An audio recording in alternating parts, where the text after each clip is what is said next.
All right, welcome everybody to the Monthly Movie Dispatch, the show where we get together every month and we talk about the movie that we really, really loved and recommend to you, to each other, to everyone. What separates us from the other 100,000 movie-related podcasts on the internet is that we're high school friends and we be talking about movies even if no one's listening. Right now, we're in our August, well, it's actually September 2nd today, but we're going to be doing our August episode, and I'm Nick Moffat. And I'm here with a few of my closest friends. We've got Derek Deal in Everett, Washington. Hello. Derek, real quick, ice-breaking question. Sam Elliott or Sam Neill? Sam Elliott, because of Parks and Rec. Wait, he's on Parks and Rec? Yeah, he's the Eagleton Ron Swanson. Oh yeah. Okay. That right. voice that you just heard is Sean Bowlby from Seattle, or living in Seattle, Washington. Mm-hmm. Sean, big take Sean. Big take Sean. Tom Hanks or Tom Cruise? Oh, Tom Hanks. Gotta go Tom Hanks. Okay. And Tom we got Brandon Bebmeister Bowlby in New York City. Hey, what's guys. up, man? How's it going? Sally Field or Kate Beckinsale? Beckinsale. Let me Google. What? Van Helsing. Pearl Harbor. Sally Fields then. Sally Fields by far. Okay, cool. Underworld? Good choice. Yeah, Underworld. Yeah. That took a Google search. Well, don't ask how that came about. Anyway, Okay. so we are in, like I said, we're in our August episode. This episode we have a voicemail review we're going to go over, and then we're going to do our Summer Movie Wager results. If you've been following us, you know that we've been doing the Summer Movie Wager, and the results are in. At least they should be in tomorrow, but there's no way that things are changing at this point. The results are in. So we're going to go over our results, and then we're going to review, we have two featured reviews for this episode, The Farewell and The Last Black Man in San Francisco. So it's a indie-heavy drama filled second half of the show. So anyway, I think that we should just jump right in, though, do our voicemail review. It's from Shannon McLean, who is my wife. So, she sent us a voicemail, and I think we should all just watch the voicemail, and then we'll talk about it.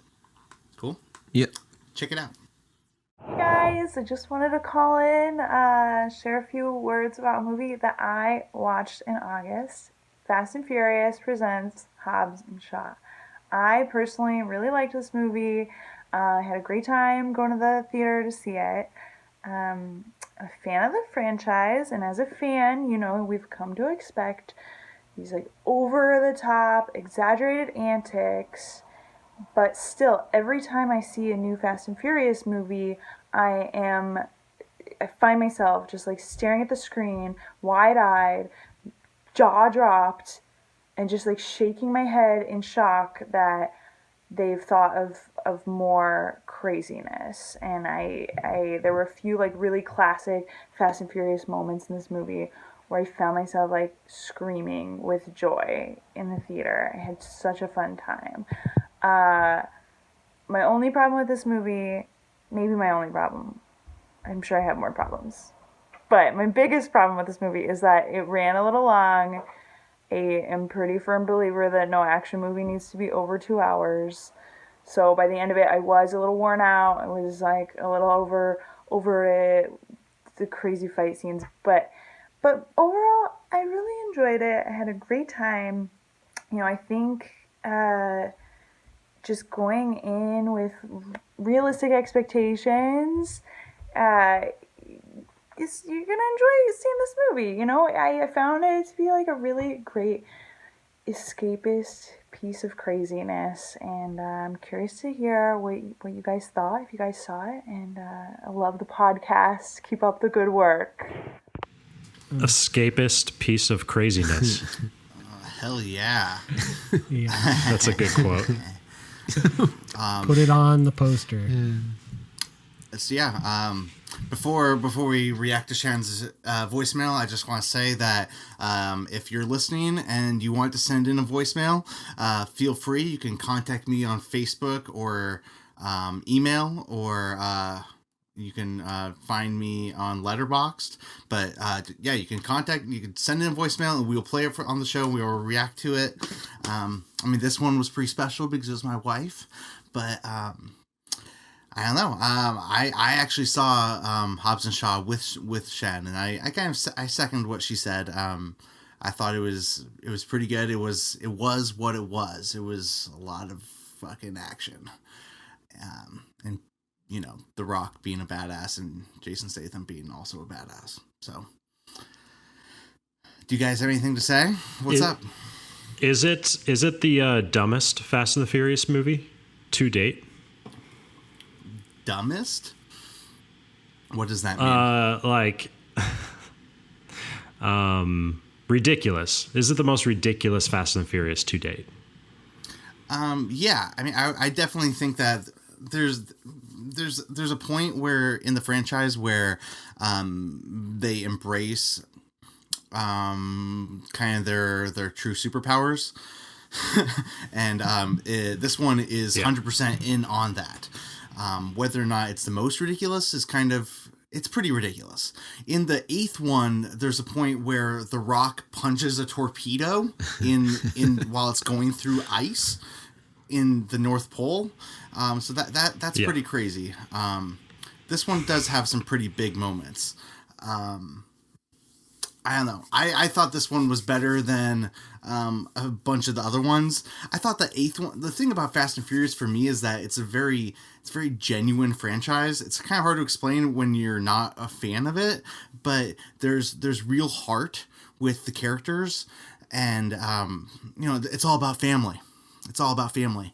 And this one definitely had that. I didn't feel like the 8th one had that as much, but there's a point in this one where they go to Samoa, and The Rock's cousin, Roman Reigns, who's also a professional wrestler, is in the movie, and he doesn't have any lines, but he does get to spear somebody and do his Superman punch and do his trademarked "Wah!" Oh my god. Which I think sums up a lot of the movie for me. But that being said, we actually have a really fun activity right now, because all of us are going to rank our Fast and Furious movies, even though I think I'm the only one that's seen all of them at this point. So there's 9, including Fast and Furious Presents Hobbs and Shaw. So I think we should just go around and do our rankings. I'm really curious, not just what your guys' rankings are, but which ones you've seen. So Derek, do you want to go first? Sure. Do you want me to start from like the bottom, count down to number 1? Yeah, start from the bottom, and now we're here, you know? Yeah. So my least favorite one was the John Singleton's Too Fast, Too Furious. It was a pretty boring movie. I just really didn't like it at all. Yeah. So that's number 8, right? 8. Let me count it. I haven't seen Hobbs and Shaw yet. So yeah. Okay, 8. so we shouldn't be expecting Hobbs and Shaw. Right. Don't expect it. Yeah. Okay. My number 7 is Fast and Furious Tokyo Drift.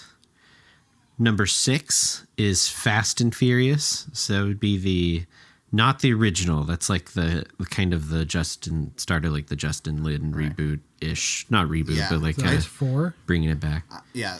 This is the 4th one. I just watched this one actually like last week, and it's kind of boring. Yeah. But it also is kind of a franchise. It's also kind of a franchise reboot. Like it's the first one where they kind of are coming back together and has kind of a different vibe. It's also the first time that they start to use superpowers, because Vin Diesel is clairvoyant in the movie. He just like looks at a street. He looks at a street, and then he has a flashback on what happened on the street when he wasn't there. So, What? yeah, dude, it's crazy. Shit. Anyway, sorry, Derek. Keep going. Oh, no, it's okay. And then The Fate of the Furious. So that would be the newest one and continuity-wise, right? Or, well, besides Hobbs and Shaw, I guess. I don't know where that lands. But Then the OG Fast and the Furious, which actually I rewatched fairly recently and was not as bad as I remember it being. I remember we gave it so much crap like in high school when it came out. It really wasn't that bad. We didn't really get it in high school. Yeah. It was ahead of its time. And then Fast 6 would be my number 3. 3. James Wan's Furious 7. And then, of course, Fast 5, which is... None of the other ones really compete with it, I don't think. But that's my number 1. Ooh. Okay, great. Love it. Who's next? Sean. Big take, Sean. I don't have what's the big take? Really a big take. I've only seen 2 of these movies in their entirety, and one of those I haven't seen, I don't know, maybe since high school. I've seen bits and pieces of 2 and 3, but just not very much at all. And the rest I haven't seen. I've really only seen trailers. So, but my number 2 Fast and Furious movie is The Fast and the Furious, and my number 1 Fast and Furious movie is, I don't even know if I know the name of it. 7. Furious. The one Furious where Shaw. 7. Furious 7. Yeah. That's So you think Furioso that's Furious the one where 7 Shaw comes in? is the best Fast and Furious movie of all time? Yeah. Well, he hasn't seen 5 I've seen. or 6 It's a pretty hot or take. 4 Yeah. or 3 or 2. Brandon. So there you go. Oh, I got this. All right. Okay. So my top 4 of the 9 Fast and the Furious movies is number 4 is the worst that I've seen is Too Fast, Too Furious. Number 3 is The Fate and the Furious, number 8. And then the only one I've seen twice I'd put as number 2, The Fast and the Furious. And I kind of agree with Derek. It's kind of like a fine, harmless movie on rewatch since high school. And my number 1 that I've seen is Furious 7. Hell Nice. yeah. It's 2 for Furious 7. Hell yeah. And okay, so I've got mine here, and Derek, ours are very similar. The real list. Well, I mean, it's I'm From the only, the expert, of course. I guess I'm the only one who's seen all 9 of them. So Yeah, in that exactly. sense, I will say though that I meant to rewatch. I meant to rewatch 4, 5, 6, 7 for this very segment that we're doing right now. But I only rewatched 4 and 5. 4 was better than I remember it being, and 5 was also very good. 5, well, I don't know if it was better, but 5 was great. I've only seen 7 once. Anyway, I'll just jump right into my list. Okay, so number 9, Fast and Furious Tokyo Drift. Not a fan of that drifting nonsense. Number 8, second worst, is Too Fast, Too Furious. Number 7, I have Fast and Furious, the 4th movie. Number 6, I have The Fate of the Furious. Number 5, I have Fast and Furious Presents Hobbs and Shaw. So right there, smack in the middle. Number 4, I have Fast and Furious 6, which I think that was the one. That's real quick. That's the one where they really truly became superheroes, because there's a scene in that one where a tank is driving down the street and something explodes and Letty goes flying, and Dom Superman flies through the air and catches her and crashes through the roof of another car, and no scratches. So I mean, he's invincible. I'm number 3 is The Fast and the Furious. I've seen this movie like 7 or 8 or 9 or 10 times. I don't know what you guys are talking about with the 1 or 2 times nonsense. I love this movie. I mean, they're stealing DVD players, just you can't get any more 90s than that. So innocent. And it came out in 2001, so crazy. So number 2, I have Furious 7. So that makes Fast 5 number 1. I do want to say, I think it's possible for Furious 7 to be the best one. There are some of the best action scenes in it, and it also, most people cry at the end of it. You know, and part of that is real life. I mean, Paul Walker died for real. I mean, and that's emotional. It's emotional. But I think the movie does a great job with it. So I think 7 could be number 1, but I've seen Fast 5 too many times, and it's a tight movie. It's tight. It's great. You got The Rock just bringing life into it. They're in Brazil. It's great. So, Fun fact, Justin Lin's returning for Fast 9 and 10. However, they're bringing on a new writer who... What? It's been the same writer since the third one, so... are they really bringing on a new writer? Bringing back the classic director, but also switching out to a new writer. Seriously? I haven't Yep. heard about the new writer. That's insane, because it's been the same guy. Wow. Yeah, Oh, just looking at it now. wow. You know who else is going to be in the 9th one? John Cena. Yeah. Nice. No Rock. He's on board. Yeah, The Rock's Rock? not going to be in it, Rock. but they replaced him, yeah. Oh. Well, Vin Diesel and The Rock are feuding. Right. Pretty hardcore, apparently. So Lots of if you drama. watch The Fate and the Furious, they're actually never in the same shot as each other, because some sucker jabronis can't hang with the realness. Who are you, Team Diesel or Team Johnson? Dude, I'm Team Rock all the way. I mean, with almost everything in life. Yeah. I don't dislike Vin Diesel. Yeah. I just, I gotta take the Rock side. There is a complicated difference though between the two humans. I feel like Vin Diesel might be more of a real person. Like he's really just a lovable big dork who has huge muscles. Right. The Rock is like a PR piece. Who might be president someday. So, Right.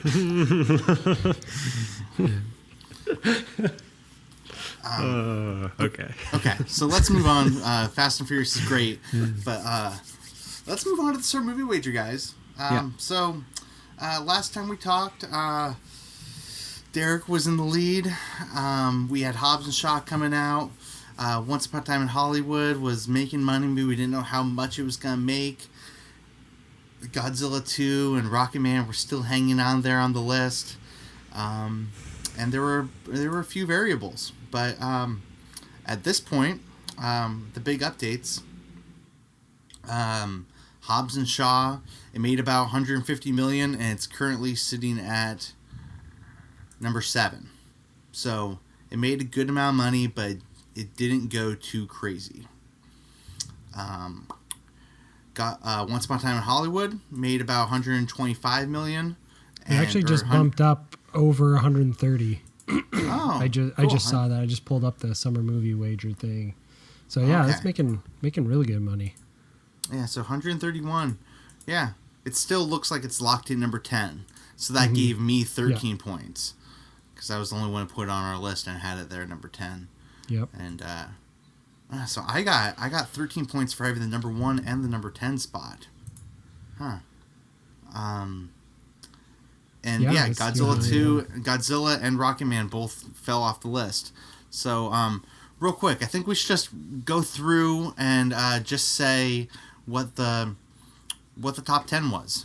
Maybe start number 10 and go to number 1. Does maybe Sean, if you wanted to go through and read the Sure. list and say kinda list how much them. money they made? Yeah, I'll jump in. So number 10, as you said, Once Upon a Time in Hollywood made 131 as of now, and obviously some of these numbers are going to continue to go up, especially the more recent movies, Hobbs and Shaw, Well, and the- Once Upon a the Time contest- in Hollywood. But The contest is over now, though. yeah, It's he's over. correct. The contest is over, but these movies, some of the movies will, outside of the contest, might move up a little bit more. Or, Oh, you know, sure. Once Upon a sure. Time in Hollywood maybe could potentially come out at number 9 in the long run, but the contest is over. We're calling it at this point, and we put in our votes knowing that the contest was going to end today. So Right. But yeah, Detective Pikachu is number 9 at 144 million. The Secret Life of Pets 2 is number 8 at 157 million. Hobbs and Shaw just beat out Secret Life of Pets 2 this weekend, probably yesterday, with 159 million. John Wick Chapter 3 surprisingly blew up and made way more than anyone was expecting it to make. Even Derek, who's the only one who put it on the list, with $170 million. Before you continue, I want to say there's a $200 million jump once we get to the Disney movies. Correct. Holy crap. So 170 million bumps up to 354. So no movie made in the $200 million range. And yeah, like Derek said, it's a little under $200 million jump to Aladdin at 354 million at number 5. Wow. And then Spider-Man Far From Home was number 4 with 385 million. And then Toy Story 4, 430 million at number 3. The Lion King beat the shit out of it at with $523 million at number 2. And then obviously we all knew Avengers Endgame was going to be number 1 with $858 million. Yeah, I knew Avengers made that much money, but man, it's weird seeing that there. I mean, like comparing Avengers Endgame to the number 10 movie, Quentin Tarantino's small Hollywood love letter. 131 million to 858 million. That's fucking crazy. Yeah. Yeah, the top I didn't 5 notice that at spots all. are That's all insane. Disney movies. Each of them made over $300 million. It's pretty wild. Mm-hmm. Yeah. Wow. Okay, so we're going to go through this real quick Jesus. and say, real quick, we're going to all go around and say our biggest regret. You know, I always find that looking at this in retrospect, it's always so obvious, you know, and so like when you're making your picks at the beginning of the summer, you have no idea what's happening. You can make educated guesses, but at the end of the summer, I'm looking at it now and I'm going, oh, it's so obvious. Why didn't we pick it better? Mm-hmm. And so I just real quick, the losers are going to go through and each say our biggest regret. So we're gonna go with the number. We're gonna start with Sean on this one. So Sean, you're the biggest loser. It turns out. Sorry. Yeah, you guys, did you know that? I just yesterday with the switch of Hobbs and Shaw and Secret Life of Pets dropped from second place to last. Yeah, I literally just on the podcast. You can, if you go back a little bit when Derek was talking about Hobbs and Shaw, or was talking about Fast and Furious, I looked at the list and my jaw dropped. Like I couldn't believe it. I thought I was sure to stick at number 2, but yeah. When I was looking at this earlier in the weekend when I was making the numbers, I had you at number 3. So, yeah. So well, cool. Yeah, I don't know. I mean, the easiest and obvious one is to switch Toy Story and The Lion King. Or, you know, that to me now is probably the most obvious one. Obvious. I kind of knew that Once Upon a Time in Hollywood was going to make about as much money as it did. I just thought other movies were going to make more, like Godzilla and Men in Black. What was the other one? Men in Black, yeah. I thought those 2 movies were going to make more money, but apparently they didn't. And and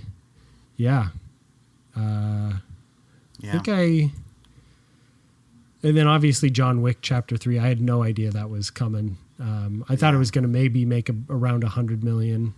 Yeah. But yeah, I straight up laughed at Derek Wayne made that pick.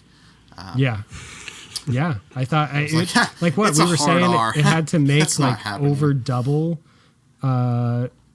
it's the John Wick Chapter 2's budget just to be even remotely eligible for the summer movie wager, and it made way more than that. I don't know if it made, I forget what 2 made, but did it make even 3 times as much?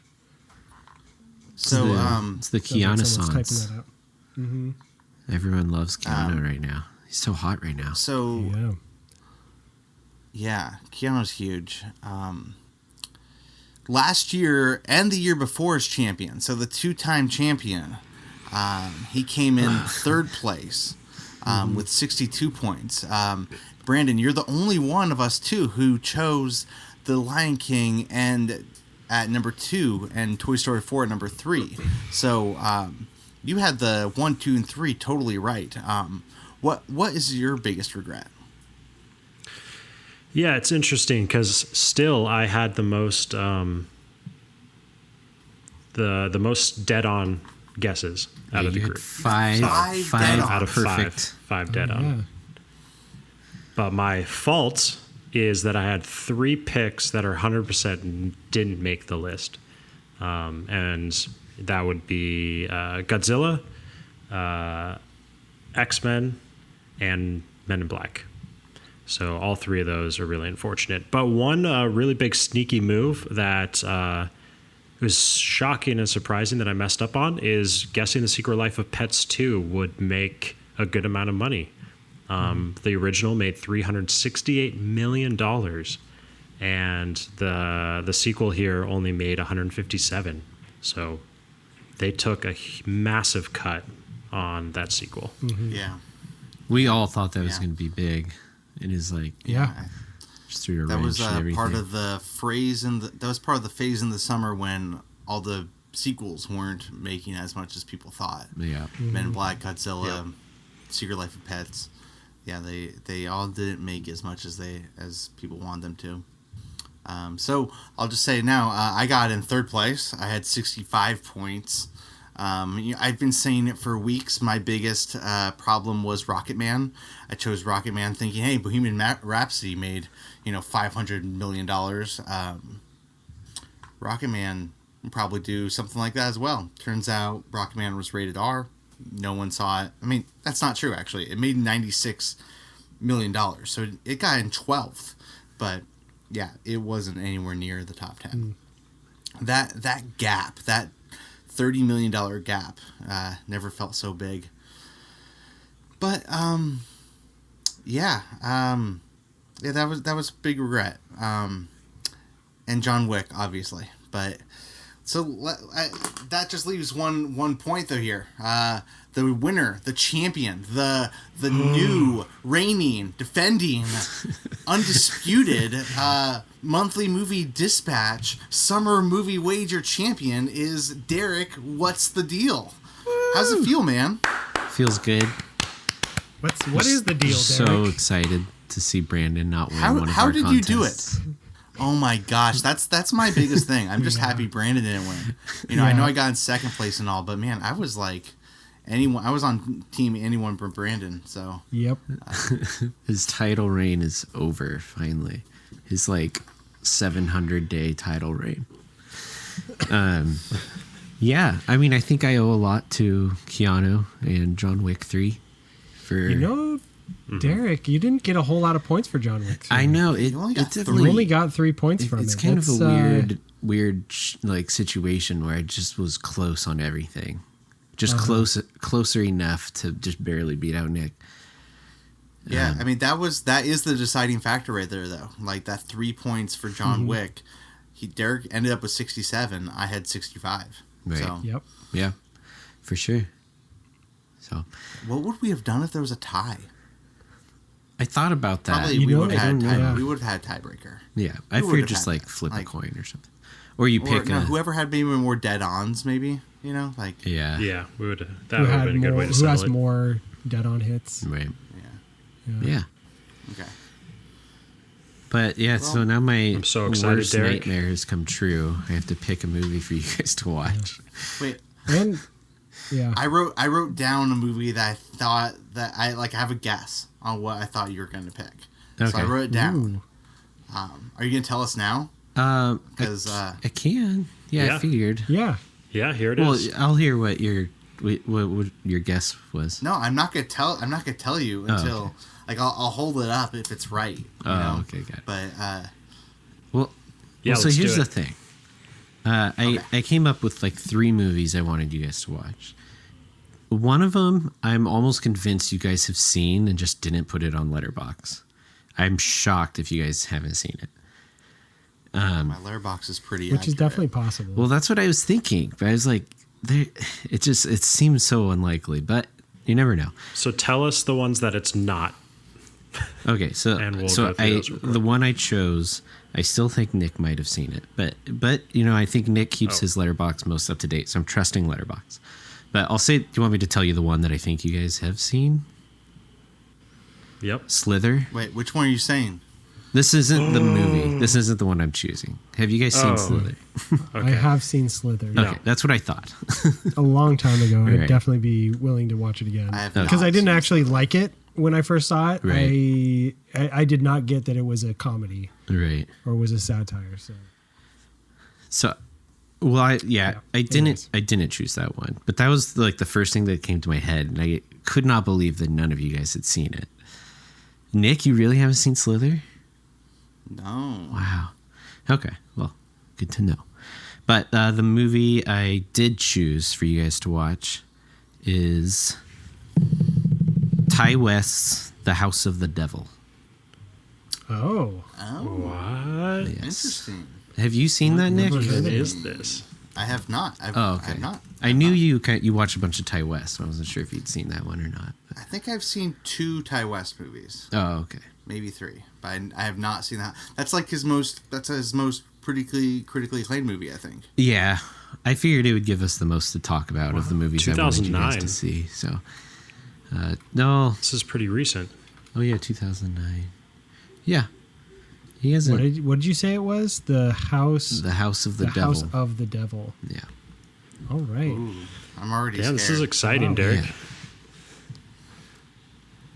It's I thought. Never even heard of it. so I ran into this. I actually think I've reviewed it on. I don't know if it was on our podcast Greta Gerwig is in it. or when me and Nick used to do like the horror movie stuff reviews. Yeah.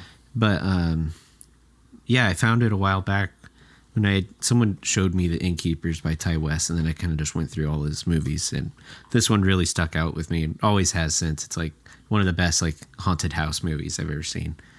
And so yeah, I'm really excited for you guys to check it out. I think you guys will love it a lot. And I haven't seen it in probably like 5 or 6 years, so I'm really excited to rewatch it too. Yeah, I remember when you did the Ty West when you watched all of his movies. Yeah.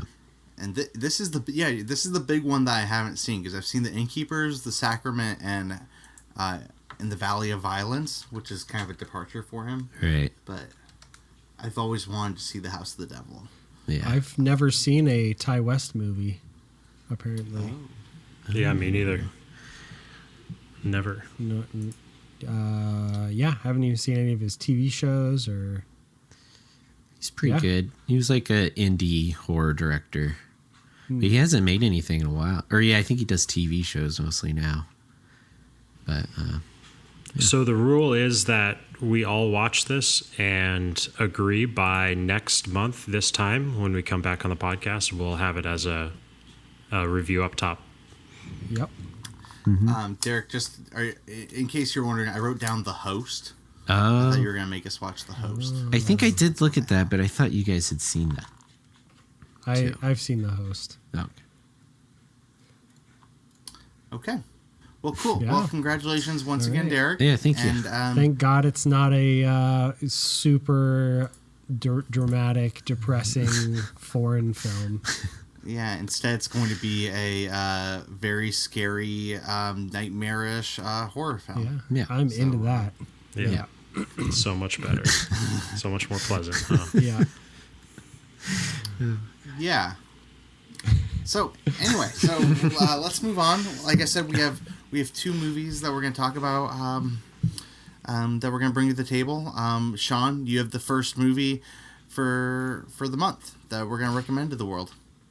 Yeah. The movie I loved this month was The Farewell. The IMDb synopsis of it is a Chinese family discovers their grandmother has only a short while left to live and decide to keep her in the dark, scheduling a wedding to gather before she dies. It's directed by Lulu Wang and also written by Lulu Wang. It stars Awkwafina, Tsi Ma, and Diana Lin. So I guess like to maybe give a little more context to the movie. I don't think that the IMDb summary did that good a job, but it's about this woman is dying. This Chinese woman is dying who lives in China, and her American daughter finds out about this and wants to go visit her before she dies of cancer. But the family decides together to not tell the grandmother that she's dying, to keep her in the dark and let her live the last few months of her life. I think they give her 3 months to live. They want to let her live those 3 months kind of how she normally would, happily or in, without worrying or being depressed about, or, whatever it is. The family decides to shoulder that burden and keep her in the dark about it as long as they can. And so they tell the grandmother that one of her grandsons is going to get married, and they put on this kind of fake wedding in order to for the family to get together and say goodbye to the grandmother without actually getting to say goodbye. So it's a pretty incredible movie. It's something I had no idea was even a thing. I've heard from several sources that it is, in fact, something that is relatively common in China for people to do, and they see it as sparing that person from the pain of knowing that they're going to die. But overall, I mean, I thought the movie was incredibly sweet and intimate and had some beautiful performances. The movie as a whole was very subtle. It was very downplayed. A lot of the emotions were, by the nature of the movie, they're very much kept inside because they can't really. One of the themes of the movie is they can't really express the grief that they're feeling. So the movie really does a great job of dealing with grief and kind of looking at grief from another culture's point of view. And it asks the question, like, how do you say goodbye to someone? How do we let people go from our lives? But yeah, I mean, I don't have a whole lot to say about the movie. It's a fairly simple movie. It really plays out in the subtlety of the scenes and in the nuance of the performances. But one thing that the movie did particularly well and that I found particularly interesting is there was a lot of really fascinating kind of cultural moments throughout the movie where you're actually kind of invited in to experience this other culture. One that kind of stands out in particular is there's a scene where they go to visit the grandmother's husband, so their grandfather who had passed several years before, and they're in this graveyard, and the family is all interacting together, and they're kind of going through these traditions, and I don't really know. I guess these cultural or religious traditions at the graveyard that I found so fascinating. It was really beautiful the way the family interacted together in that scene and many other scenes. Yeah, you were kind of also seeing a lot of those moments through the daughter's eyes who came over from America, and especially thinking back to that scene in the cemetery. It was kind of innocent and like sweet, and I remember the look on her face to the grandmother and what she was doing was really cute. Yeah, for sure. So Brandon, you're the only I one think- that's seen this movie out of the four of us. You and Sean are the only ones that have seen this movie. So Yeah, I think you said it really well, Sean, with how the movie's kind of underplayed. And I think that's why this movie is so impactful, because it doesn't play out like it could so easily been a melodrama with this type of storyline and this kind of family event. And it's not like that at all. It's really sweet and really quiet throughout most of the film. And so I think that's what kind of makes it stand apart from where this movie could have gone. Yeah, and also I think it has an incredible payoff to that. Unlike also a lot of these super reserved indie films that like they're good because that no one shows any emotion. This movie like really has an intense little ending that kind of really choked me up, Yeah, and definitely. I appreciated Yeah. that it gave me that. Yeah, it's like I said. I guess it's just it's very played close to the chest because of the nature of what they're doing with the grandmother. They can't say what they want to say to her. They can't express their emotions to her or around her, and so everyone's just like holding it in for the whole movie. So you don't get. It never even comes close to melodramatic. yeah, it's very interesting, because we clearly, I mean, we've all had the experience of dealing with a loved one passing away, and having to deal with grief and death and dying. These are all universal concepts, but at least based on my experience and my culture, I've never heard of anything like this happening. And like you said, Sean, like this is like maybe a fairly regular thing in China. So it's interesting that this movie is made and it gives you such insight to another culture like that.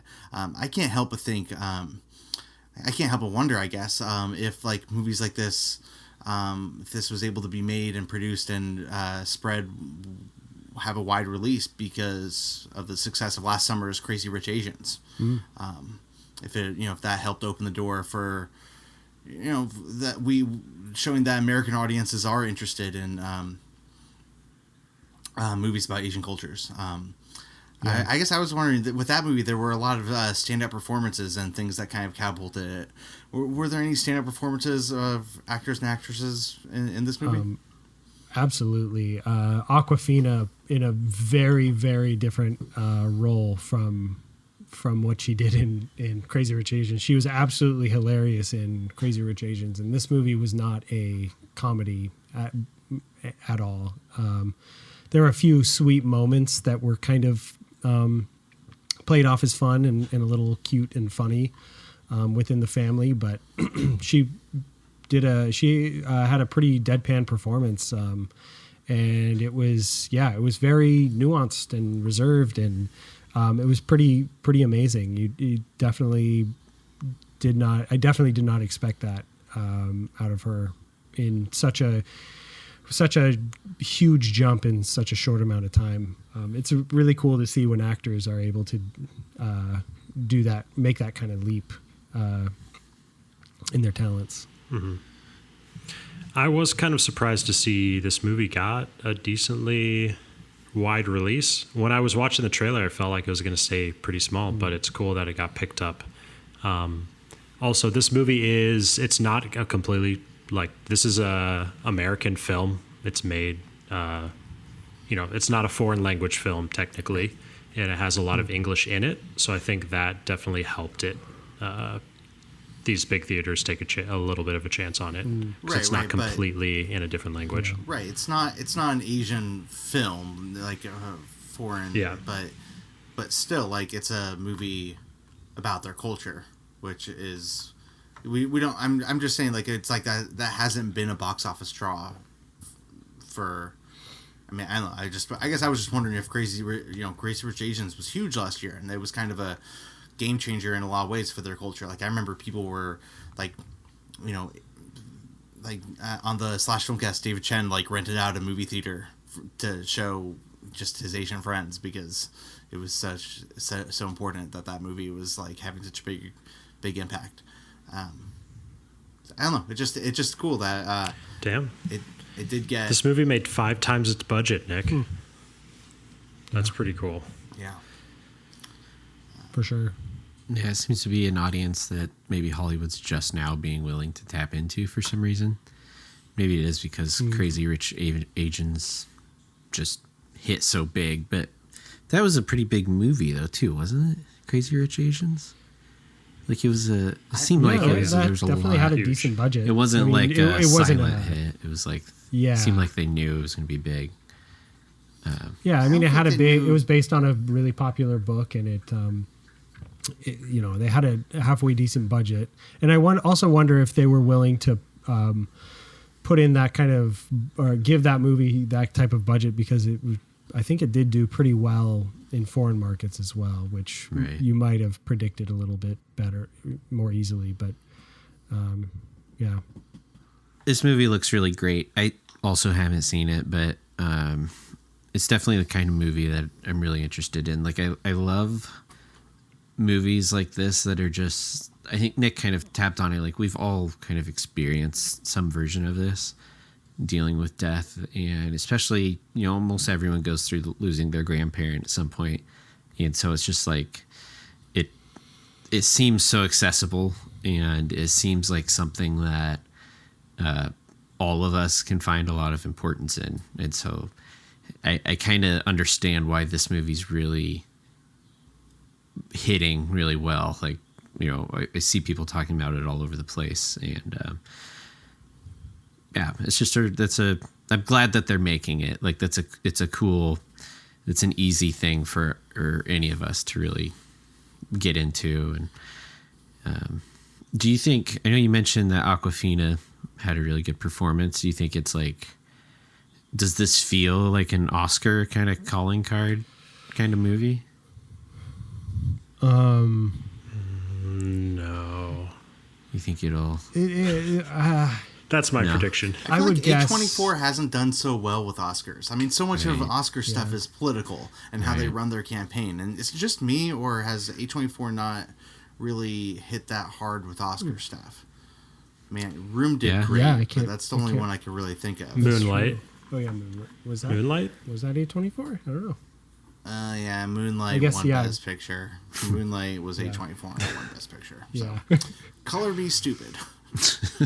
Well, no, I mean, it definitely kind of seems like people have talked about a lot of A24 movies that should have been nominated and kind of got snubbed, like Toni Collette last year with Hereditary, and I don't know. It's probably some other movies. Yeah. I recently made a list on Letterboxd that was my A24 ranked. And they have so many good movies. Yeah. And I mean, it's a private list because it's kind of pointless to compare movies that are so vastly different. Like how do you compare Moonlight to Swiss Army Man?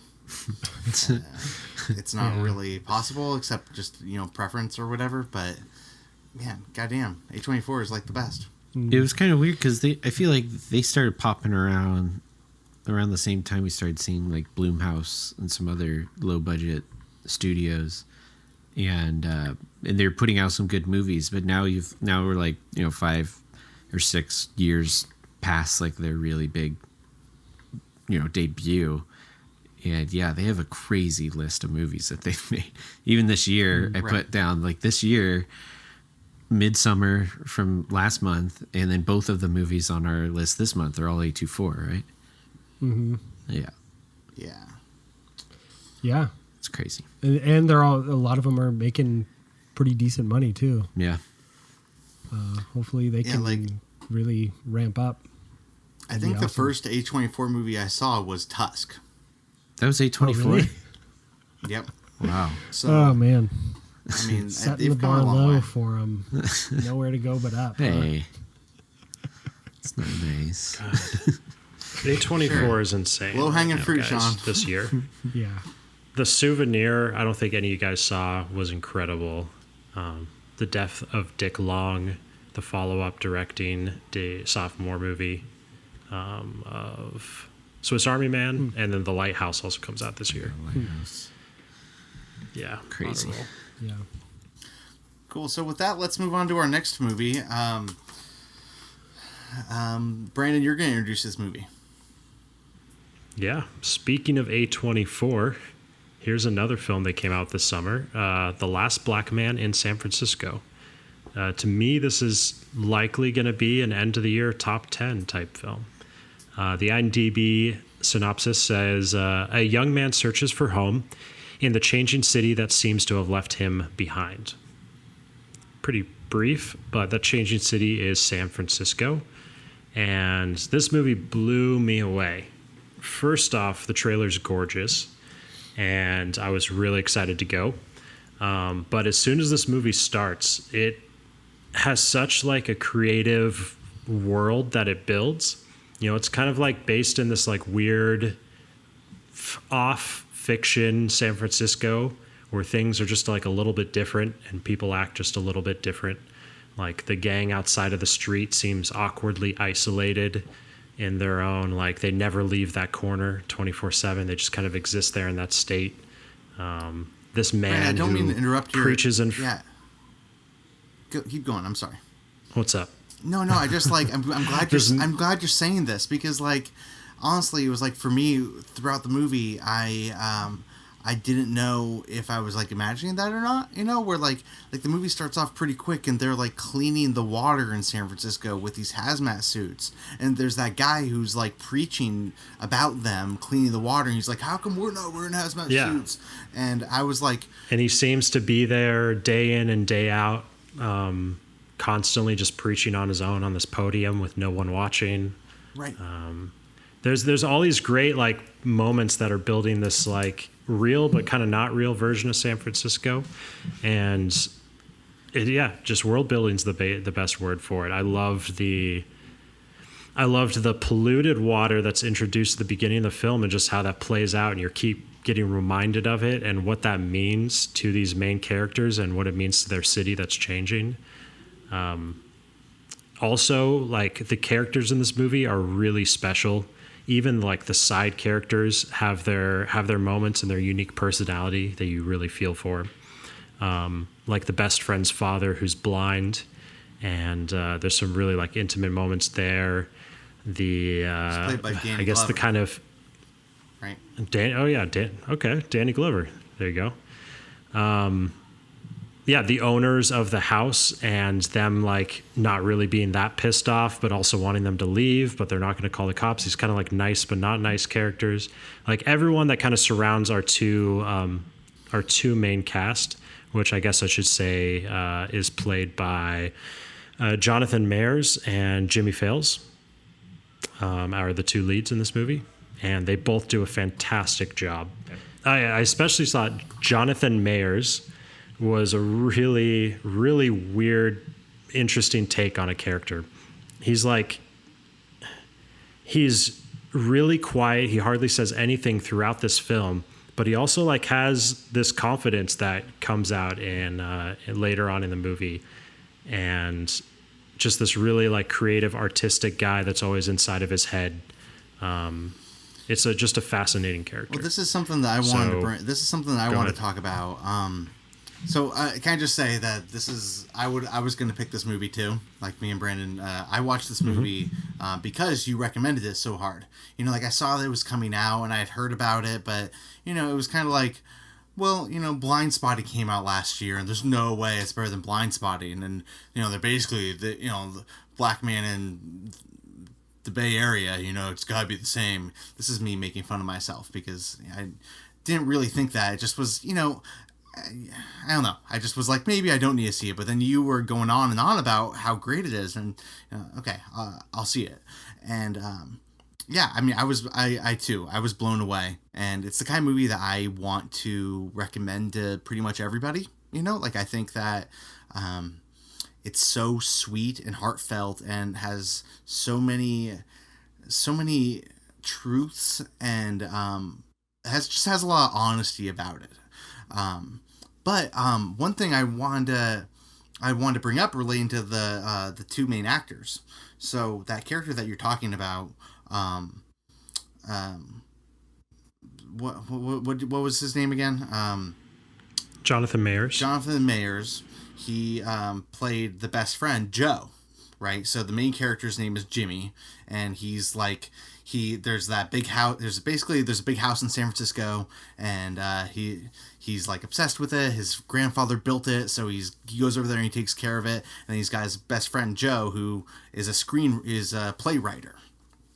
And I looked it up after the movie, and Jimmy Fails is the name of he plays himself, basically. Like he co-wrote the movie with Joe Talbot, who's the director of the movie. And so I'm pretty sure Joe, he didn't play himself, but it's like it's their story. It's Jimmy's story, and the director is the screenwriter in it, or he's the playwright. He's the best friend. So it's their movie together. But what I thought was interesting was that Joe Talbot, the director, he's a white guy, and I looked him up on Letterboxd. Like, they got his picture on there. Like, he looks very much like, he doesn't look at all like that character. He looks like he's got like a hat like off to his side. He just kind of looks like a scruffy white dude, and not like a insightful, confident but stoic black man.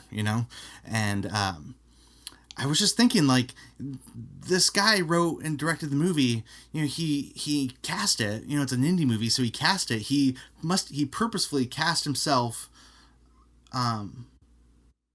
He didn't cast a white guy. He casted a black guy, and I just couldn't help but think that they did like the reverse Green Book. Like there was a lot of criticism of Green Book, where it's the story of this famous jazz musician, but it's told from the white guy's perspective, because the white guy wrote the movie, like the white guy's son wrote the movie, and it's told from his perspective. Well, isn't the more interesting story about the guy whose story it is?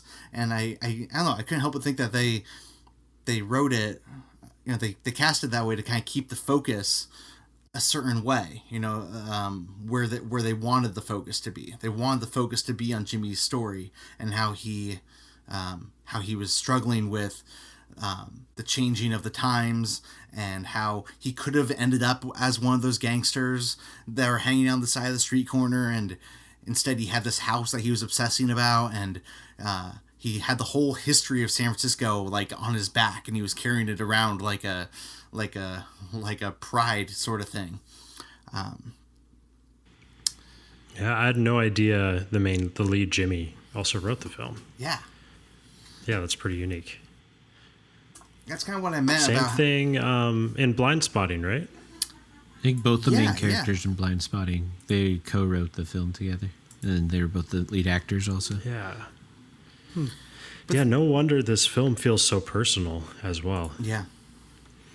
They're very different movies. Like I didn't mean to so sarcastically lump them together, but it's kind of hard not to when they both deal with like racial relations and take place in the Bay Area, and also set in modern times. But I don't think that The Last Black Man in San Francisco is directly about race relations. Like it is a little bit, like it's about gentrification, but it's kind of also about how just times change and places change and people change. It covers a lot of themes. Like it goes over toxic masculinity, and kind of puts, there's like a really emotional scene. I don't really want to get into it because it's spoilers, but like it kind of turns toxic masculinity on its head. Like it shows like these strong guys being vulnerable, and I don't know, I really appreciate that in movies like this. It's a really like heartfelt movie, and Blind Spotting kind of had like a lot of tension, and it was very like something bad is going to happen, and I kind of felt that a little bit with this movie, but it wasn't really about bad things happening. It was more about just like how people feel, And Blind Spotting was pretty funny. This one wasn't that funny. It was just like it was just a very sweet movie. Nick, that line at the very end of the film, like I can't get it out of my head. It like as soon as the words came out of the lead character's mouth, it just like blew me away. Yeah, there's just a beautiful moral wrapped up in such a unique like way of being said, and I think it's so true and something that like can really dictate your actions outside of this film and in other areas of life. I think it's okay for you to say it, really honestly. beautiful. I don't think it's like a spoiler. So it culminates in this one little quiet moment on a bus, and the lead goes, "Do you love San Francisco?" To these two bitching girls on the bus that are complaining about the city. He goes, "Do you love San Francisco? You don't get to hate it, because you don't get to hate it unless you love it." Yeah. And I think that's really, really great. Yeah. Yeah, that's really And interesting. I feel like that like ties into like this thing where like he felt displaced in this place that he loved so much. You know, it's the place changed around him, and it's sad, but you know, things happen, and sometimes I don't know, you just kind of have to accept it, or that's kind of what the movie's about. It's a really beautiful sentiment. Seems pretty straightforward, right? It's like I don't know. I feel like after watching it, the trailer is amazing, and I think Brandon mentioned something about the score of the movie. The trailer score is incredible too. I don't know if that's from the movie or not, but it's amazing.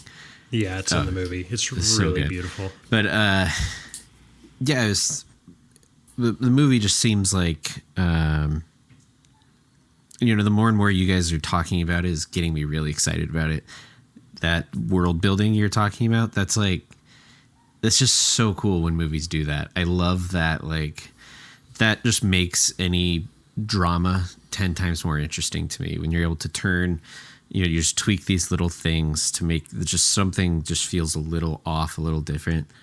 And like you said, like the gang on the street corner 24/7 and stuff like that. That kind of world building sounds so fascinating and so interesting.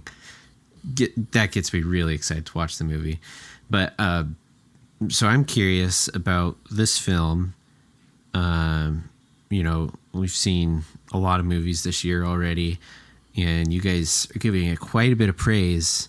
What, if there was one thing you could pick out about the movie, whether it's the cinematography or writing or whatever, what do you think about this movie is going to be the thing to beat for other movies to get like on your top 10 list, if that makes sense? Like, if this movie's going on your list, I'm just curious, what is the one thing about it? What's like the best thing about it that you're going to be comparing other movies to when you're making your list? Yeah, I mean, this kind of plays to the concept of like how you make your list. Right. You know, are you someone who's just like, you know, has a metric of, you know, a point system or something of how you rate a movie, and so this is a 8.75, so it clearly is going to make the list because, right, you know, the whatever. Or do you make your list based on like the kind of movies that you're into, and like do you pick like representations of certain things to have on there? Mm-hmm. And for me, like if I'm kind of more the second, and so I think I could answer your question pretty well. I would say the heart. You know, like I said before, this movie is very honest, and it's made completely by its creators. Like, it's about them in a certain way. Like, I don't know how, you know, I don't know if it's 100% honest or 100% like, you know, true to real life, whatever. Like, I kind of doubt it is, but the feeling of it felt very honest and real, and I think that has to do with its heart. And I think that just it carries its heart on sleeve, and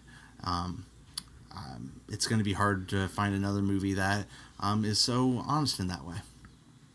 Cool. What about you, Brandon? I think it's kind of like awesome what this movie, just on like a basic level, is about. What they were able to like write a 2-hour script around. Just this one like beautiful house in the middle of San Francisco that this character wants back to be his. And it's as you're like in the movie, you're like, this is the story, this is the problem, and it's just so unique and so different to base an entire 2-hour film around, and that's really special. So that's why it'll probably be pretty high for me as well. Cool. Yeah, I was definitely planning on watching this movie this week, this last week, and then I'm absolutely gonna go see it at some point in the near future. I literally didn't have a second to watch this movie. It's available on at the Redbox and rental on iTunes, or you could go to your local your local video store rental, like Reckless Video in Maple Leaf, and rent it like I did. But it is available the one for you rental talk about now. so often. So yeah, totally. But yeah, so I actually didn't really want to do much research on this movie or rewatch the trailer for it to, just to kind of keep my head clear of it before going to see it. But so yeah, I guess I wanted to ask about San Francisco and how it's portrayed in this movie. I really love it when movies give you a good sense of place, and especially if it can give you an idea of the identity of a city, especially a city that you don't really see a whole lot, or I guess San Francisco is, you see it quite a bit in movies, but I haven't been to San Francisco, I think, since maybe high school on a church mission trip or something. And I imagine it's changed quite a bit since then. So how does this movie give you a sense of San Francisco and what it's all about and how it's changed? And are there any specifics you can talk about, I guess? The movie gives some really cool history about this house, since it's all kind of based around the house. And the characters keep referring to it over and over again throughout the film, but the architecture of this house is in the style of the late 1800s. It's in a neighborhood that was predominantly Japanese, that all got rounded up after World War II in concentration camps. Internment. And they and then the black people moved in and took over the neighborhood, and now it's slowly getting gentrified out since then. And the movie really kind of gives you the whole history of what this house has been through, and that's really fascinating. There's a really funny scene. I agree with you. I love it when the movies do that. There's a really funny scene where he's sitting on the not on the roof of the house, but on an awning of it. He's sitting outside on the middle roof, I guess, and this group of moped riders come riding up to the house, and they're doing a tour of San Francisco, and they start, the leaders telling him about the history, and he interrupts them and corrects him. But it's very funny because it's kind of the difference between what San Francisco is now, those white dudes riding mopeds, and wait, were they mopeds? No, what are they called? Segways. Those balancing two-wheeled segways, yeah. Segways, yeah. Sorry, way nerdier. They're riding segways. Job. They have a lot of douchey jokes like that, and there's one, Nick, that made me laugh so hard because it hit home. Is when they go to the real estate broker's office for the first time. He has a electric standing desk that he moves with the push of a button. Dude. And I'm literally standing at an electric standing desk right now. And so when he did that, and there was that awkward moment where the slowly lowered. Yeah, I have one. You have one of those in your house? Oh my God, Brandon. I was cringing so hard at myself during that moment. He's also the main character is also a skater, so he's constantly skating around the city. So you got a lot of long shots of the hills and the different areas that he's skating through. There's some really cool architecture that you see. His dad lives in this really cool building where it's like a mural of someone's face, but he like lives in the window that's open, so you like look up and it's like you're looking at the dad's apartment, but it's like someone's face in one little window. So there's a lot of shots like that. So I think it definitely captures San Francisco. It's a really pretty movie. Yeah. Nice. Yeah. I'm definitely gonna try watching it real soon. This sounds so good. I'm getting really excited. Like I said, I would recommend it to pretty much anybody. Like that's the movie I've been talking about just like all week. I just keep being like, hey, you guys should watch this movie. It's really great. But Yeah. So with that, though, I think that we should wrap up this episode. It's kind of a shorter month just because it's August. There aren't as many big movies that are out. So, real quick, are there any movies that you guys are excited about for September? Derek, I know you already have tickets for something. Yeah, for It Chapter 2. Definitely excited. I might end up changing it because now it sounds like Christina might want to go. But regardless, it was one of my favorite movies. I think it made my top 10 2 years ago. The first one. Yeah. I thought it was so awesome. It was like the exact kind of big budget blockbuster horror movie we haven't gotten in a very, very long time. So it was just so much fun. And this movie looks pretty epic. It's like 3 hours long. So I'm really excited to check it out. It's going to make all the money. Jeez, I'm so excited. It's going to make so much money. Yeah, I actually just watched It Chapter 1, rewatched It Chapter 1 to get ready for Chapter 2. So I'm pretty excited for that one too. I don't have tickets yet. That comes though, out but this week? Yeah, Yeah, it comes Fridays out this weekend. the 6th, right? Yeah. This Friday? What?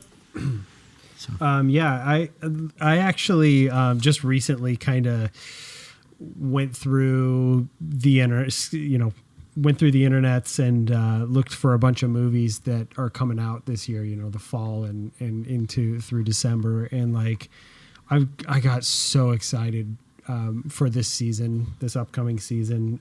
There's so many good movies. I think I added like 26 movies on my want to watch list, and it's really awesome. But I actually kind of forget, does Ford versus Ferrari, does that come out this month? I don't remember. I That feel might like be comes out October. in October, but Maybe it is. So, yeah. I am looking forward to that movie. Yeah, Yeah. me too. Ad Astra is What is also it? October, I believe. Brandon. Hey, spoiler. Oh, sorry. I'm just getting so excited. So for my many movie movies. I'm most anticipated for is this film called Ad Astra, by the director Yeah, James for sure. Gray, who did The Lost City of Z last year. God damn, this movie looks crazy. This is It easily looks my most nuts. anticipated film of the year.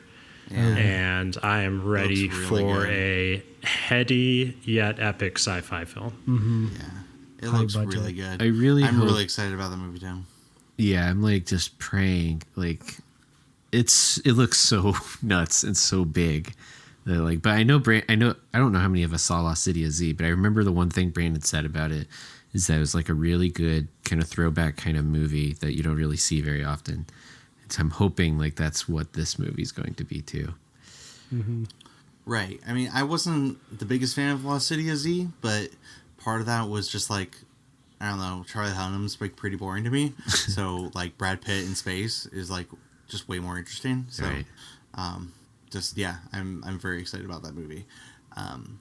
There's a smaller movie that's getting a wide release like right now, called The Nightingale that I'm pretty excited about. Like I almost went and saw it on my birthday, but then I was like, you know what, John Wick will be way more fun. Just that seems more like a birthday movie because The Nightingale's like a revenge western, and apparently it's like pretty brutal. But I just keep hearing about how amazing it is.